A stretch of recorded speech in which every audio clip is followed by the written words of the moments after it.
আসসালামু আলাইকুম। সংবাদে আপনাদের সবাইকে স্বাগত জানাচ্ছি। আমি ফিরোজ তোহা। শুরুতেই সংবাদ শিরোনাম। বাংলাদেশের সর্বশেষ গুরুত্বপূর্ণ আপডেট সংবাদে আপনাকে স্বাগত। শুরুতেই সংবাদ শিরোনাম, পরে বিস্তারিত। শুরুতেই জানাবো, আসিয়ার দাফন সম্পন্ন ধর্ষণের অভিযুক্তে ধর্ষকের বাড়িতে জনতার আগুন। মাগুরায় ধর্ষণের ঘটনায় নিহত শিশু আসিয়া খাতুনের দাফন সম্পন্ন হয়েছে বৃহস্পতিবার ১৩ মার্চ এশার নামাজের পর জানাজা শেষে আসিয়ার আদি নিবাস শ্রীপুরে সোনাইকুণ্ডিতে তাকে দাফন করা হয়। এদিকে রাত ৮:৩০টার দিকে শিশু আসিয়াকে ধর্ষণের ঘটনায় অভিযুক্তের বাড়িতে আগুন দিয়েছে বিক্ষুব্ধ জনতা। এরপর জানাবো, ৩৭টি রাজনৈতিক দলের মধ্যে মাত্র ৬০টি রাজনৈতিক দল সংস্কার বিষয়ে মতামত দিয়েছে। অন্তর্বর্তীকালীন সরকারের কাছে জমা দেয়া সংস্কার কমিশনগুলোর প্রতিবেদনে উল্লেখিত সুপারিশগুলোর উপর ৩৭টি রাজনৈতিক দলের মধ্যে মাত্র ৬০টি রাজনৈতিক দল মতামত দিয়েছে। আজ প্রধান উপদেষ্টার কার্যালয় থেকে এক বিজ্ঞপ্তিতে তথ্য জানানো হয়েছে। এদিকে উপদেষ্টা মাহফুজ আলমের মন্তব্যের কড়া প্রতিবাদ জামাতের। সম্প্রতি এক ফেসবুক পোস্টে জামাত যুদ্ধ অপরাধের সহযোগী ছিল বলে মন্তব্য করেছেন অন্তর্বর্তীকালীন সরকারের তথ্য সম্প্রচার উপদেষ্টা মাহফুজ আলম। তার এমন মন্তব্যের তীব্র নিন্দা ও প্রতিবাদ জানিয়ে বিবৃতি দিয়েছে বাংলাদেশ জামাত ইসলাম। এবারে জানাবো, আবু সাইদের হত্যা মামলার আলামত, আন্তর্জাতিক অপরাধ ট্রাইব্যুনালে হস্তান্তরের নির্দেশ। বৈষম্যবিরোধী ছাত্র আন্দোলনে পুলিশের গুলিতে নিহত রোকেয়া বিশ্ববিদ্যালয়ের শিক্ষার্থী আবু সাইদ হত্যা মামলায় তদন্ত সংস্থা পিবিআইয়ের কাছে থাকা আলামত জব্দের অনুমতি দিয়েছে আন্তর্জাতিক অপরাধ ট্রাইব্যুনাল। আজ ১৩ মার্চ আন্তর্জাতিক অপরাধ ট্রাইব্যুনালে তদন্তকারী কর্মকর্তার আবেদনের পরিপ্রেক্ষিতে রংপুর মেট্রোপলিটন তাজহাট আমলি আদালতের বিচারক রাশেদ হোসেন এ আদেশ দেন। এদিকে নির্বাচনের রোডম্যাপ ঘোষণার দাবি সালাউদ্দিন আহমেদের। সংস্কারের পাশাপাশি সরকারকে দ্রুত সময়ের মধ্যে নির্বাচনের রোডম্যাপ ঘোষণার দাবি জানিয়েছে বিএনপির জাতীয় স্থায়ী কমিটির সদস্য সালাউদ্দিন আহমেদ। বৃহস্পতিবার ১৩ মার্চ গণ অধিকার পরিষদ আয়োজিত ইফতার মাহফিল অনুষ্ঠানে এই দাবি জানান তিনি। এবং সর্বশেষ জানাবো, নতুন দলের নেতারা সব ডিপার্টমেন্টে তদবির করছে বললেন বুলু। বিএনপির ভাইস চেয়ারম্যান বরকতুল্লাহ বুলু বলেছেন, কারা শেখ হাসিনার সঙ্গে কবরে যেতে চেয়েছিল সেটা তো সাংবাদিকরা লিখেন না। বৃহস্পতিবার ১৩ মার্চ সকালে কুমিল্লা নগরীর জেলা শিল্পকলা একাডেমিতে বাংলাদেশ জাতীয়তাবাদী দল বিএনপির অঙ্গ এবং সহযোগী সংগঠন কুমিল্লা বিভাগ আয়োজিত বিভাগীয় মতবিনিময় সভায় তিনি এই মন্তব্য করেছেন। প্রিয় দর্শক, এতক্ষণ শুনছিলেন সংবাদ শিরোনাম, এবারে বিস্তারিত। তবে তার আগে বন্ধুরা অনুরোধ থাকবে, সংবাদটিতে একটি লাইক দিন।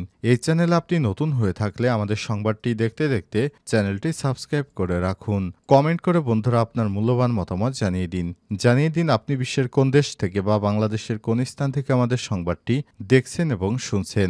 এবারে বিস্তারিত।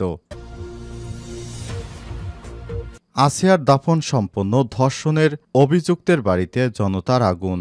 মাগুরায় ধর্ষণের ঘটনায় নিহত শিশু আসিয়া খাতুনের দাফন সম্পন্ন হয়েছে বৃহস্পতিবার ১৩ মার্চ এশার নামাজের পর জানাজা শেষে আসিয়ার আদি নিবাস শ্রীপুরের সোনাইকুণ্ডিতে তাকে দাফন করা হয়। এদিকে রাত ৮:৩০টার দিকে শিশু আসিয়াকে ধর্ষণের ঘটনায় অভিযুক্তের বাড়িতে আগুন দিয়েছে বিক্ষুব্ধ জনতা।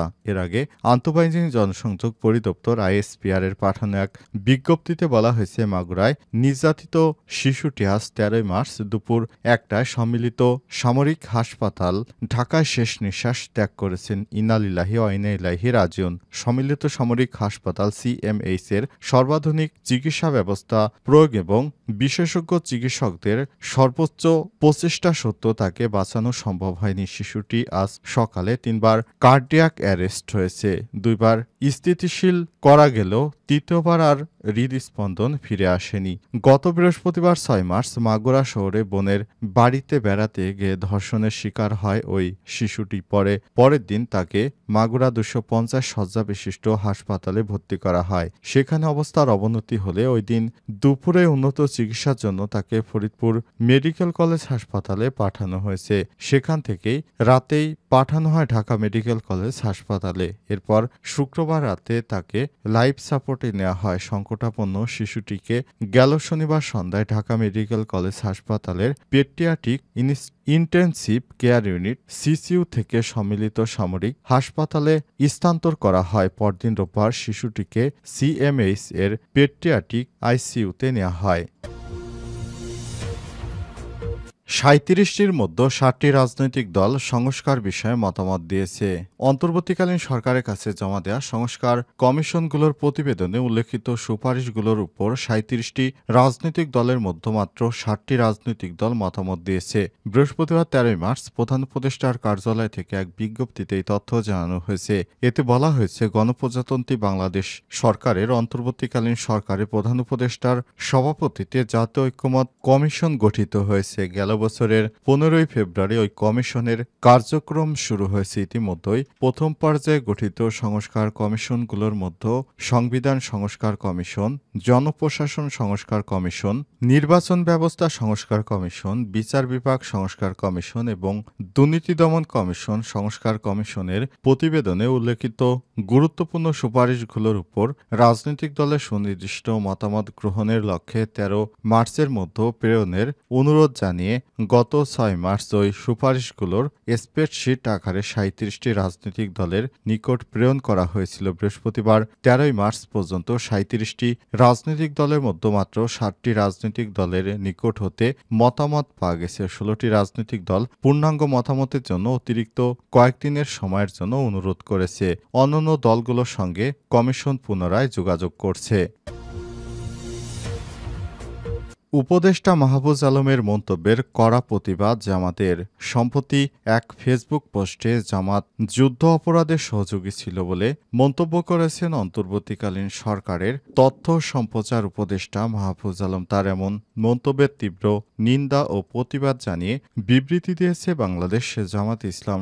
বৃহস্পতিবার ১৩ মার্চ মাহফুজ আলমের বক্তব্য অসত্য দাবি করে জামাতের সেক্রেটারি জেনারেল অধ্যাপক মিয়া গোলাম পরোয়ার বলেছেন, গত ১২ মার্চ বুধবার অন্তর্বর্তীকালীন সরকারের তথ্য সম্প্রচার উপদেষ্টা মাহফুজ আলম তার দীর্ঘ এক ফেসবুক স্ট্যাটাসে জামাত যুদ্ধ অপরাধের সহযোগী ছিল এই মর্মে যে মন্তব্য করেছে, আমি তার তীব্র নিন্দা ও প্রতিবাদ জানাচ্ছি।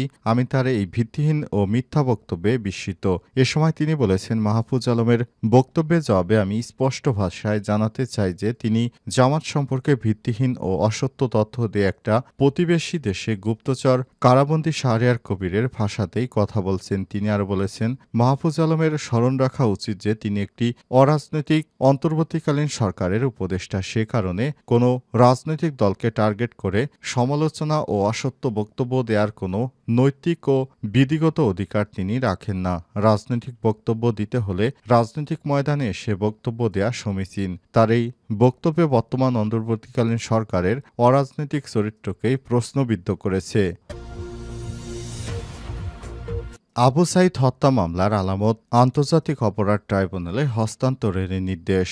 বৈষম্যবিরোধী ছাত্র আন্দোলনে পুলিশের গুলিতে নিহত বেগম রোকেয়া বিশ্ববিদ্যালয়ের শিক্ষার্থী আবু সাইদ হত্যা মামলায় তদন্ত সংস্থা পিবিআইয়ের কাছে থাকা আলামত জব্দের অনুমতি দিয়েছে আন্তর্জাতিক অপরাধ ট্রাইব্যুনাল। বৃহস্পতিবার ১৩ মার্চ দুপুরে আন্তর্জাতিক অপরাধ ট্রাইব্যুনালের তদন্তকারী কর্মকর্তার আবেদনের পরিপ্রেক্ষিতে রংপুর মেট্রোপলিটন তাজহাট আমলি আদালতের বিচারক রাশেদ হোসেন এ আদেশ দেন।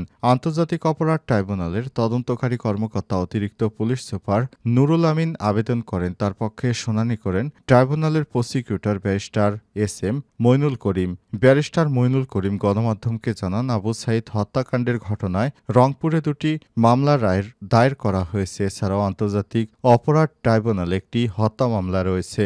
মামলার তদন্তের স্বার্থে তদন্তকারী কর্মকর্তা আদালতের জিম্মায় আগের মামলা দুটি তদন্ত কর্মকর্তার কাছে যে আলামতগুলো আছে সেগুলো আন্তর্জাতিক ট্রাইব্যুনালের মামলায় জব্দের অনুমতি দেওয়ার জন্য আদালত শুনানি শেষে আবেদন মঞ্জুর করেছে। এ সময় তিনি আরও জানান, এর আগে এই হত্যা মামলায় রংপুরে গিয়ে সাক্ষীদের সাক্ষ্য দিয়েছে আন্তর্জাতিক অপরাধ ট্রাইব্যুনালের তদন্ত দল।